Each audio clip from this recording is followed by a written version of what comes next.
तो हुआ शिव किसको का शंकर, उससे जाकर आप केवल एक लोटा जल समर्पित करिए, उससे दिल से अपने हृदय की बात। आप टीवी के सामने कथा सुन रहे हो, आस्था चैनल पर कथा सुन रहे हो, फेसबुक यूट्यूब पर कथा सुन रहे हो, आपकी चित्तवृत्ति परमात्मा में लगी हुई है। भले सियोर वाला महाराज तुम्हें दिखे ना दिखे, पर आप इस पंडाल में जहां मर्जी पड़ी वहां बैठकर कथा का रसतत्व ग्रहण कर रहे हो, तो यह निश्चित है अगली कथा जहां पर होगी 3 महीने में तुम्हारा भी पत्र वहां पर होगा कि बाबा ने मेरे ऊपर यह कृपा करी है। ये चित्त, ये आनंद, ये सुख, ये वृत्ति, ये भगवान ही देता है। एक इंजीनियर महोदय ने पत्र लिखा है, आपके मंदसौर के ठेकेदार भी हैं, इंजीनियर भी। देखिए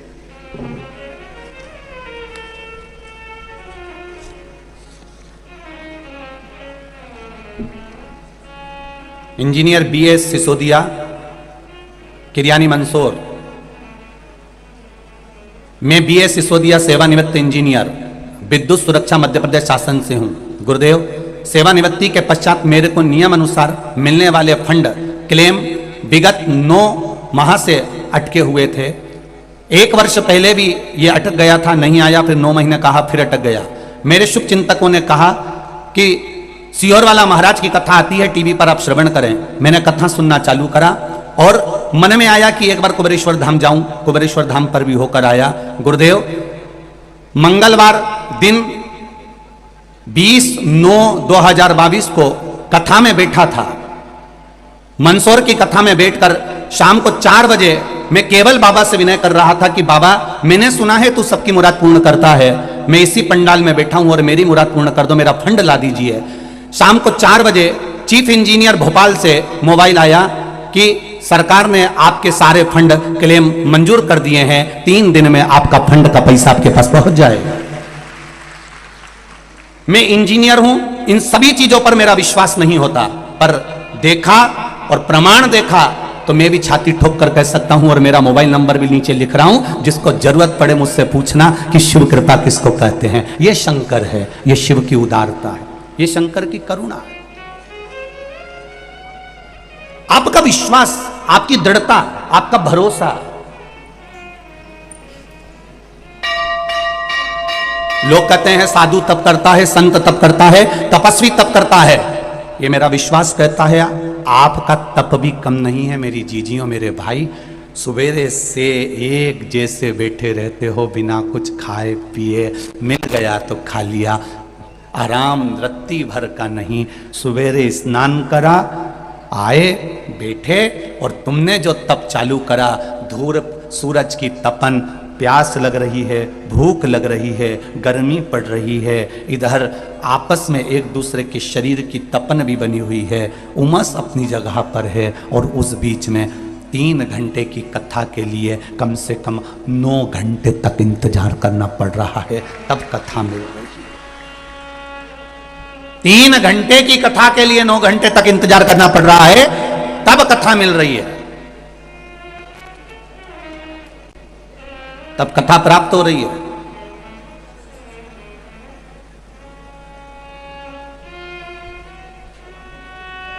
और मिली तो तुम्हारी तप साधना खाली नहीं जा सकती।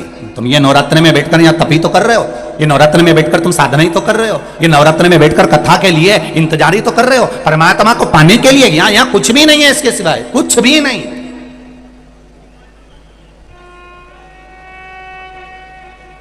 और जितना फल आपको कथा सुनकर मिल रहा है, उतना फल सेवा भारती के जितने ये नवयुवक बेटा बेटियां यहां वहां लगे हुए हैं, कथा तक नहीं सुन पा रहे, धूप में रोड पर खड़े हुए हैं। और एक बात तो कहूंगा, यहां के पुलिस प्रशासन को, कलेक्टर SP महोदय के लिए भी गजब की व्यवस्था दी है, गजब की व्यवस्था।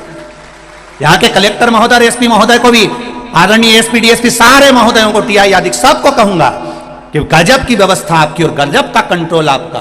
बहुत बहुत साधुवाद है, बहुत साधा सा, बहुत साधा।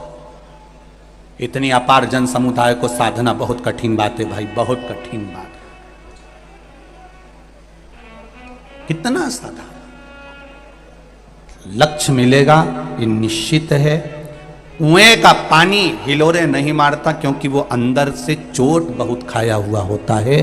उसी तरह जो मनुष्य भीतर से बहुत चोट खाया हुआ होता है वो संसार में फिर उछलता नहीं, उसके भीतर ज्ञान की गंभीरता होती चली जाती है, ज्ञान की गंभीरता होती चली जाती।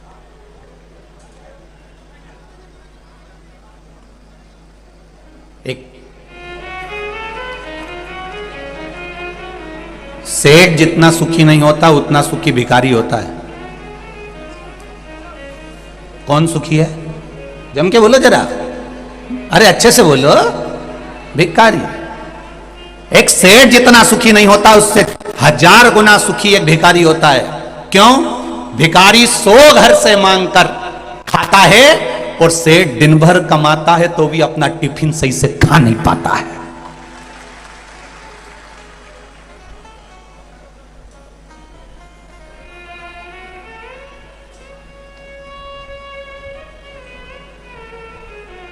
सेठ कहना बंद कर दो, कोई मतलब करनी है। जब तुम प्रेम से 2 रोटी सही से नहीं खा पा रहे हो, खाते समय भी मोबाइल हेडफोन लगा हुआ है, धर्म पत्नी के मुख से एक बार भी नहीं निकलता कि तुम अच्छे से रोटी खाओ, ये सब काम बाद में होता रहेगा। धर्म पत्नी का लक्षण है कि वो एक बार अपने पति को भोजन की थाली पर टोक दे कि स्वामी आप भोजन अच्छे से करिए, ये सब बात बाद में होती रहेगी। आप किसके लिए इतनी मेहनत कर रहे हो? 24 घंटे तो लगे रहते हो, कम से कम आप थोड़ा सा भोजन अच्छे से करो, कम से कम बीपी शुगर या ये शरीर में रोग तो नहीं आएगा। आप अगर अच्छे रहेंगे तो ही तो काम आगे बढ़ेगा, तो ही तो कार्य चलता रहेगा। अब आपका शरीर ही ठीक नहीं है तो आप किसके लिए कमाएंगे? फिर किसके लिए? आप फिर किसके लिए कमा रहे हैं? ये धर्म पत्नी का फर्ज है जो अपने पति को कहे। मंदोदरी अपने पति को समझाती थी, भले पति समझे ना समझे। मंदोदरी अपने पति को बार बार ज्ञान उपदेश देती थी, वो समझे ना समझे, पर अपने पति को कहना बंद नहीं करा मंदोदरी ने।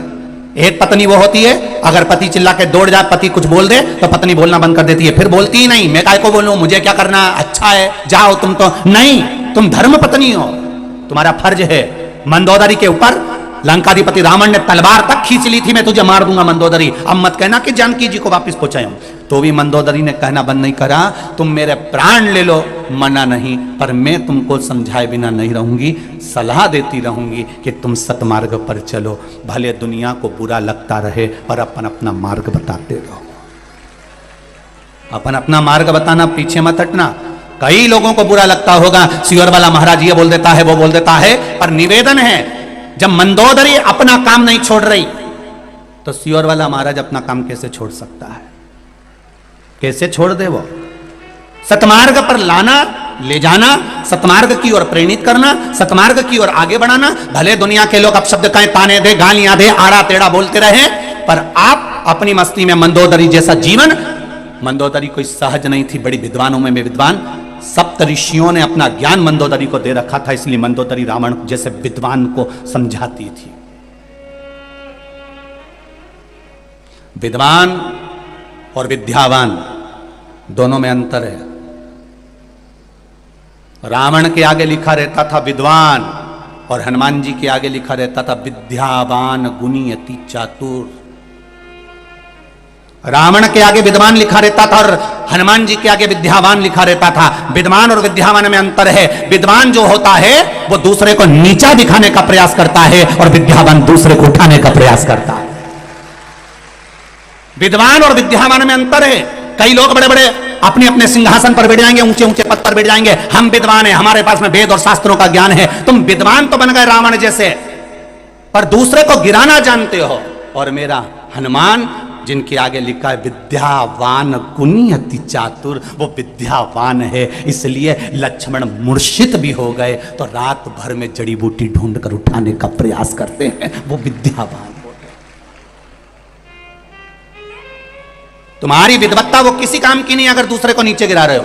तुम्हारा विद्वत्पन वो किसी काम का नहीं अगर दूसरे को नीचा दिखा रहे हो। तुम्हारी विद्वत्ता वो किसी काम की नहीं जो दूसरे पर उंगली उठा रहे हो। तो विद्वान और विद्यावान में अंतर है। विद्वान लंकाधिपति रावण है जो दूसरे को हमेशा नीचा दिखाता है। मंदोदरी तो मुझे जानती नहीं है, विभीषण को लात मारकर निकाल दिया, सगा भाई था। अगर इतना बड़ा विद्वान था तो यह सोचना था कि मेरा भाई कहां जाएगा, मेरा भाई कितनी ठोकर खाएगा, मेरे भाई को कहां कहां जाना पड़ेगा। तो विद्वान है ना, इतना बड़ा विद्वान बनता है तो अपने भाई को लात मारकर क्यों निकाल दिया। मेरे बराबर कोई नहीं, मैं दशानंद, मैं बड़ा विद्वान हूं। विद्वान